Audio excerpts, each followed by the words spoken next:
ഇന്ത്യയും റഷ്യയും സംയുക്തമായി വികസിപ്പിച്ചെടുത്ത സൂപ്പർസോണിക് ക്രൂയിസ് മിസൈലുകളാണ് ബ്രഹ്മോസ് മിസൈലുകൾ. ഇതിന് പല വകഭേദങ്ങളുമുണ്ടെന്ന് പറയപ്പെടുന്നു. ലോകത്തിലെ ഏറ്റവും വേഗതയേറിയ ക്രൂയിസ് മിസൈലുകളിൽ ഒന്നാണ് ബ്രഹ്മോസുകൾ. ഇന്ത്യയിലെ ബ്രഹ്മപുത്ര നദിയുടെയും റഷ്യയിലെ മോസ്കോ നദിയുടെയും പേരുകൾ ചേർത്താണ് ഈ മിസൈലിന് ബ്രഹ്മോസ് എന്ന പേര് നൽകിയിരിക്കുന്നത്. എന്തായാലും ഇത് പലരെയും ആകർഷിക്കുന്ന ഒരു കാര്യമായിരിക്കും എന്ന് എനിക്ക് തോന്നുന്നു. ഇതിൻ്റെ വേഗതയെപ്പറ്റി പറയുകയാണെങ്കിൽ മാക്കിൽ പറയുകയാണെങ്കിൽ 2.8 ടു 3.0 വേഗതയിൽ സഞ്ചരിക്കാൻ കഴിയുമെന്നാണ് പറയപ്പെടുന്നത്. ഇത് നിലവിലുള്ള സബ്സോണിക് ക്രൂയിസ് മിസൈലുകളെക്കാൾ 3 മടങ്ങ് വേഗതയുള്ളതാണ്.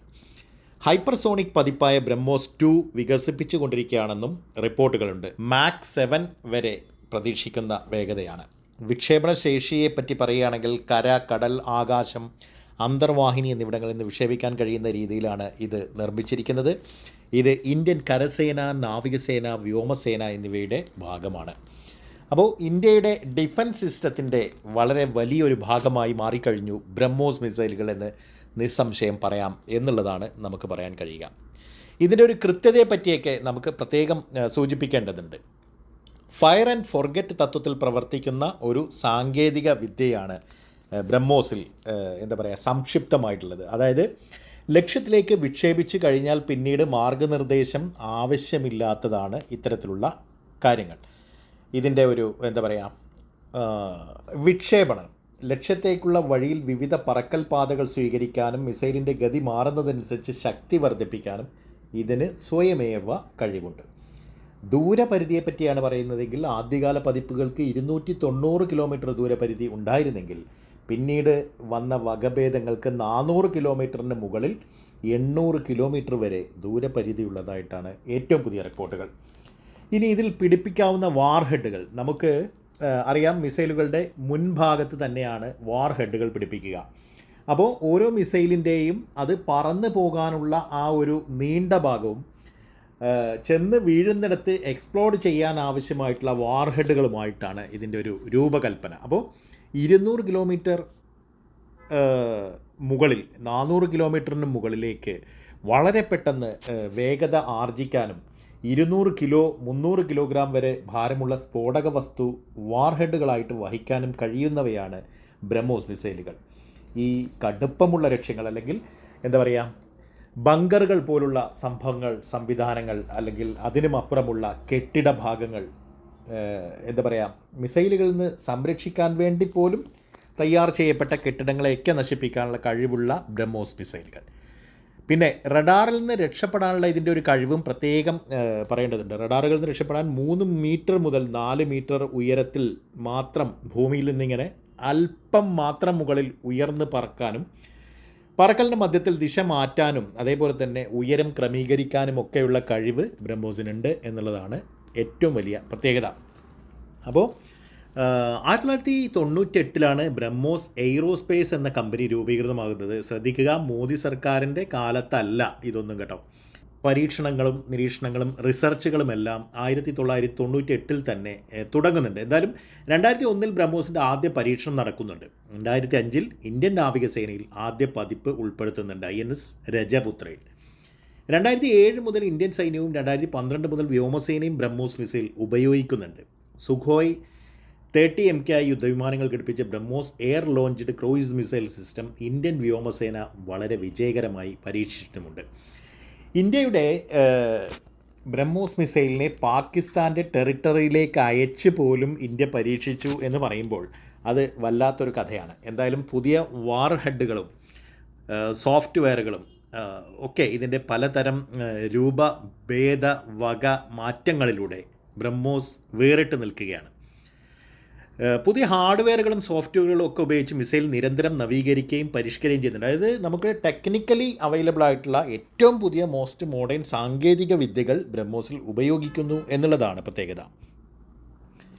ഈ ബ്രഹ്മോസ് മിസൈൽ നിർമ്മിക്കുന്നതിനായിട്ട് ലക്നൗ, കാൺപൂർ, അലിഗഡ്, ആഗ്ര, ഝാൻസി, ചിത്രകൂട്ട് എന്നിവിടങ്ങളിൽ പുതിയ യൂണിറ്റുകൾ ആരംഭിച്ചിട്ടുണ്ട്. അപ്പോൾ രാജ്യത്തിൻ്റെ പല ഭാഗങ്ങളിൽ നമ്മൾ ഈ ബ്രഹ്മോസിൻ്റെ വിവിധ ഭാഗങ്ങൾ നിർമ്മിക്കുന്നുണ്ട്. ലക്നൌവിലെ ടെസ്റ്റിംഗ് സെൻറ്ററിൽ പ്രതിവർഷം 80 മുതൽ 100 സൂപ്പർസോണിക് ബ്രഹ്മോസ് മിസൈലുകൾ നിർമ്മിക്കാനുള്ള ശേഷിയുള്ളതായിട്ട് റിപ്പോർട്ടുണ്ട്. ബ്രഹ്മോസ് മിസൈൽ വാങ്ങാൻ പല ലോകരാജ്യങ്ങളും താല്പര്യം പ്രകടിപ്പിച്ചിട്ടുണ്ട്.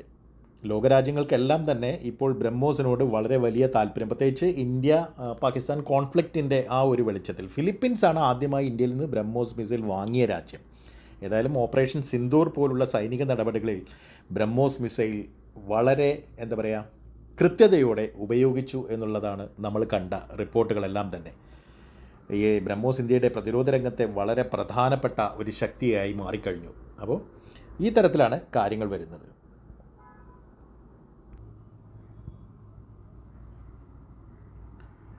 ഈ ബ്രഹ്മോസ് മിസൈലുകളുടെ ഒരു സാങ്കേതിക വശങ്ങളെ പറ്റിയൊക്കെ നമ്മൾ പഠിക്കാൻ ശ്രമിച്ചാൽ നമുക്ക് ഒരുപാട് സാങ്കേതികതയിൽ ഏറ്റവും നൂതനമായ വിദ്യകളെല്ലാം തന്നെ ഇവിടെ പ്രയോഗിച്ചിരിക്കുന്നതായിട്ട് കാണാനായിട്ട് പറ്റും. ബ്രഹ്മോസിൻ്റെ എൻജിൻ സംവിധാനങ്ങളെ പറ്റി പറയുകയാണെങ്കിൽ ഒരു റാംജെറ്റ് എൻജിൻ ഉപയോഗിച്ചാണ് ഇത് പ്രവർത്തിക്കുന്നത്. റാംജെറ്റ് എൻജിനുകൾ ഉയർന്ന വേഗതയിൽ, അതായത് സൂപ്പർസോണിക് വേഗതയിൽ, ശബ്ദത്തിനേക്കാൾ കൂടുതൽ വേഗതയിൽ കാര്യക്ഷമമായി പ്രവർത്തിക്കുന്നവയാണ് എന്നതാണ് പ്രത്യേകത.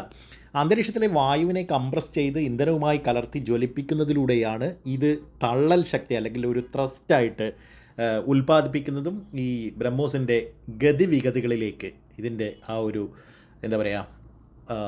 ആ ഒരു സാങ്കേതിക വിദ്യയാണ് ഇവിടെ ഉപയോഗിക്കപ്പെടുന്നത്. ഈ ബ്രഹ്മോസിന് ഉയർന്ന വേഗത നൽകുന്നത് ഈ ഒരു ത്രസ്റ്റാണ്, അല്ലെങ്കിൽ ഇത്തരത്തിലുള്ള സാങ്കേതിക വിദ്യയാണെന്ന് പറയാം.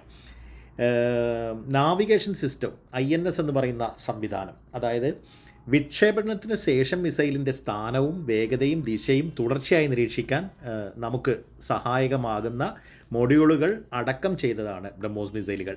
ഗ്ലോബൽ പൊസിഷനിങ് സിസ്റ്റം അല്ലെങ്കിൽ GPS പോലുള്ള സംവിധാനങ്ങളെല്ലാം തന്നെ കൃത്യമായിട്ട് നമുക്കിതിൽ അധിഷ്ഠിതമായിട്ടുള്ള ഒരു നാവിഗേഷൻ സംവിധാനവും ഉപയോഗിക്കുന്നുണ്ടോ എന്നുള്ളതാണ്. പിന്നെ ടെർമിനൽ ഗൈഡൻസ്, ലക്ഷ്യത്തിന് അടുത്തെത്തുമ്പോൾ മിസൈൽ അതിൻ്റെ ഓൺബോർഡ് റഡാർ സംവിധാനം ഉപയോഗിച്ച് ലക്ഷ്യം കണ്ടെത്തുകയും ആക്രമിക്കുകയും ചെയ്യുന്നു. അതായത് ആ ലക്ഷ്യത്തിലേക്ക് കൃത്യമായി മിസൈൽ പോയി വീഴുന്നു എന്നുള്ളതാണ്. പിന്നെ ഇതിൻ്റെ ഒരു പറക്കൽ സ്വഭാവത്തെ പറ്റിയൊക്കെ പറയുകയാണെങ്കിൽ ബ്രഹ്മോസ് താഴ്ന്ന ഉയരത്തിൽ, അതായത് 3 മീറ്ററുകൾ, ഏറ്റവും അടുത്ത് കിടക്കുന്ന 3 മീറ്ററുകൾക്ക് മുകളിൽ പറക്കാൻ കഴിയുന്നു എന്നുള്ളതാണ് ഇതിൻ്റെ ഒരു ഏറ്റവും ഉയർന്ന മേന്മ എന്ന് പറയുന്നത്. ലക്ഷ്യത്തിനടുത്തെത്തുമ്പോൾ മിസൈൽ കുത്തനെ മുകളിലേക്ക് ഉയർന്ന് താഴേക്ക് പതിക്കുന്ന രീതിയിൽ ആക്രമണം നടത്താൻ കഴിയും എന്നുള്ളതാണ് ഇതിൻ്റെ ഒരു പ്രത്യേകത. കപ്പലുകളോ മറ്റു ഉറച്ച ലക്ഷ്യങ്ങളോ ആണെങ്കിൽ അവയുടെ ദുർബലമായ ഭാഗങ്ങളിൽ ആഘാതമേൽപ്പിക്കാൻ ഇതിനെ സഹായിക്കുന്നത്. അതായത് മിസൈൽ തന്നെ ഇത് ഒരു ഐഡിയ ഉണ്ടാക്കി കൃത്യമായ ആ ഒരു ലക്ഷ്യത്തിലേക്ക് എത്തിക്കുന്നു എന്നുള്ളതാണ്, അല്ലെങ്കിൽ ആ ലക്ഷ്യം തകർക്കുന്നു എന്നുള്ളതാണ് സംഗതി. ബ്രഹ്മോസ് മിസൈൽ പല വകഭേദങ്ങളായി വികസിപ്പിച്ചെടുത്തിട്ടുണ്ട്. ഓരോന്നും വ്യത്യസ്ത പ്ലാറ്റ്ഫോമുകളിൽ നിന്ന് വിക്ഷേപിക്കാൻ രൂപകൽപ്പന ചെയ്തവയുമാണ്. അതായത് ഷിപ്പിൽ നിന്ന്, അല്ലെങ്കിൽ എയർക്രാഫ്റ്റുകളിൽ നിന്ന്, അല്ലെങ്കിൽ എയർക്രാഫ്റ്റ് കാരിയറുകളിൽ നിന്ന്, അതേപോലെ തന്നെ ലാൻഡിൽ നിന്നും ഒക്കെ വർഷിക്കാൻ കഴിയുന്ന തരത്തിലാണ് ഇതിൻ്റെ രൂപകൽപ്പന. ലാൻഡ് അറ്റാക്കിനെ പറ്റി നമ്മൾ സൂചിപ്പിക്കുകയാണെങ്കിൽ കരസേനയുടെ ഉപയോഗത്തിനായി രൂപകൽപ്പന ചെയ്ത മൊബൈൽ ഓട്ടോണമസ് ലോഞ്ചറുകളിൽ ഇത്തരം ലോഞ്ചറുകളിൽ നിന്ന് വിക്ഷേപിക്കാൻ സാധിക്കുന്ന തരത്തിൽ ഇതിൻ്റെ ഒരു ലാൻഡ് വേർഷൻ നമുക്ക് കാണാനായിട്ട് കഴിയും. ആൻറ്റി ഷിപ്പ് നാവികസേനയുടെ ഉപയോഗത്തിനായി രൂപകൽപ്പന ചെയ്ത ഇത് യുദ്ധക്കപ്പലുകളിൽ നിന്നും അന്തർവാഹിനികളിൽ നിന്നും വിക്ഷേപിക്കാൻ സാധിക്കുന്ന തരത്തിലാണ്. അതേപോലെ തന്നെ സബ്മറൈൻ ലോഞ്ച്ഡ് വേരിയൻറ്റ്, ഈ തരത്തിലും, അതായത് സബ്മറൈനുകൾ, വെള്ളത്തിനടിയിലൂടെ സഞ്ചരിക്കുന്ന സബ്മറൈനുകളിൽ നിന്നും ടോർപിഡോ ട്യൂബുകൾ വഴി വിക്ഷേപിക്കാൻ സാധിക്കുന്ന രീതിയിൽ വികസിപ്പിച്ചെടുത്തിട്ടുള്ള വകഭേദങ്ങളും ബ്രഹ്മോസിനുണ്ട് എന്നുള്ളതാണ്. പിന്നെ എയർ ലോഞ്ച്ഡാണ്, അതായത് യുദ്ധവിമാനങ്ങളിൽ നിന്ന് നേരിട്ട് ഇതേപോലെ വർഷിക്കാനായിട്ട് കഴിയുന്ന തരത്തിൽ പ്രത്യേകം സംവിധാനങ്ങൾ ഇണക്കി ചേർത്തിട്ടുള്ള തരത്തിൽ. നിലവിലുള്ള ബ്രഹ്മോസിൻ്റെ ഭാരം കുറഞ്ഞതും കൂടുതൽ ഒതുക്കമുള്ളതുമായ പതിപ്പാണ് ബ്രഹ്മോസ് NG. ഇത് തേജസ് പോലുള്ള ചെറു യുദ്ധവിമാനങ്ങളിലും കപ്പലുകളിലും ഉൾപ്പെടുത്താൻ സാധിക്കും. അപ്പോൾ ബ്രഹ്മോസിൻ്റെ ഏറ്റവും പ്രത്യേകത എന്ന് പറയുന്നത് ഇതിൻ്റെ ഒരു സാങ്കേതിക വിദ്യ, എൻജിൻ, അതേപോലെ തന്നെ ഉയർന്ന വേഗത പോലുള്ള മേന്മകളെല്ലാം തന്നെയാണ്. പിന്നെ കൃത്യതയും. അപ്പോൾ ഏറ്റവും കൂടിയ വേഗതയിൽ, ഏറ്റവും കൂടിയ ദൂരപരിധിയിലെല്ലാം വളരെ മെച്ചപ്പെട്ട അറ്റാക്ക് നൽകുന്നു എന്നുള്ളതാണ് ബ്രഹ്മോസിൻ്റെ പ്രത്യേകത. എന്തായാലും ഹൈപ്പർസോണിക് വേഗതയുള്ള ഒരു മിസൈലാണിതെന്ന് നമുക്ക് സാമാന്യമായിട്ട് പറയാം. നിലവിൽ പലതരത്തിലുള്ള ഗവേഷണങ്ങളും വികസന പ്രവർത്തനങ്ങളെല്ലാം തന്നെ ഈ ഒരു മിസൈലിൽ നടക്കുന്നുണ്ട്. അപ്പോൾ നിലവിലുള്ള വ്യോമ പ്രതിരോധ സംവിധാനങ്ങളെയൊക്കെ കബളിപ്പിച്ചുകൊണ്ട് മുന്നോട്ട് പോകാൻ ബ്രഹ്മോസിന് കഴിയുമെന്നുള്ളതാണ് പ്രത്യേകത. എന്തായാലും പ്രതിരോധ കയറ്റുമതിയിലൊക്കെ ഇപ്പോൾ ബ്രഹ്മോസ് ഒരു താരമായി മാറിക്കഴിഞ്ഞു. ഫിലിപ്പീൻസുമായി ഉണ്ടാക്കിയ കരാർ ഇന്ത്യക്ക് വളരെ വലിയൊരു ഉദാഹരണമാണ്. കാരണം കുറേ വർഷങ്ങളോളമുള്ളൊരു കരാറായിട്ടാണ് യഥാർത്ഥത്തിൽ ഈ ഒരു ബ്രഹ്മോസ് വാങ്ങാനുള്ള അവരുടെ താല്പര്യം കാണിക്കുന്നത് എന്ന് നമുക്ക് റിപ്പോർട്ടുകളിൽ നിന്ന് മനസ്സിലാവും. അതേപോലെ തന്നെ ആധുനിക ആയുധങ്ങൾ സ്വന്തമായുള്ളത് പ്രാദേശികമായും ആഗോളതലത്തിലും ഇന്ത്യയുടെ തന്ത്രപരമായ സ്വാധീനം വർദ്ധിപ്പിക്കാനും വളരെ നമുക്ക് ഇന്ത്യക്കൊരു ബലമേകുന്നതാണ് ബ്രഹ്മോസ്. ബ്രഹ്മോസിൻ്റെ വികസനം ഇന്ത്യയുടെ പ്രതിരോധ സാങ്കേതിക വിദ്യയിലെ മുന്നേറ്റത്തെയും നമ്മുടെ ആ ഒരു അർപ്പണ മനോഭാവത്തെയൊക്കെ കാണിക്കുന്നു എന്നുള്ളതാണ് അല്ലേ. അപ്പം ബ്രഹ്മോസ് തീർച്ചയായിട്ടും ഒരു നിരന്തര വികസനത്തിൻ്റെ പാതയിലും ആ ഒരു പ്രക്രിയയിലുമാണ്. പുതിയ സാങ്കേതിക വിദ്യകൾ ഉൾപ്പെടുത്തിക്കൊണ്ട് ഇതിൻ്റെ ശേഷികൾ വർദ്ധിപ്പിക്കാൻ നിരന്തരം ശ്രമങ്ങൾ നടക്കുന്നുമുണ്ട്. ഇത് ഇന്ത്യയുടെ പ്രതിരോധ മേഖലയിലെ സുപ്രധാന ഒരു ആസ്തിയായി അസറ്റായി തുടരുകയും ചെയ്യും.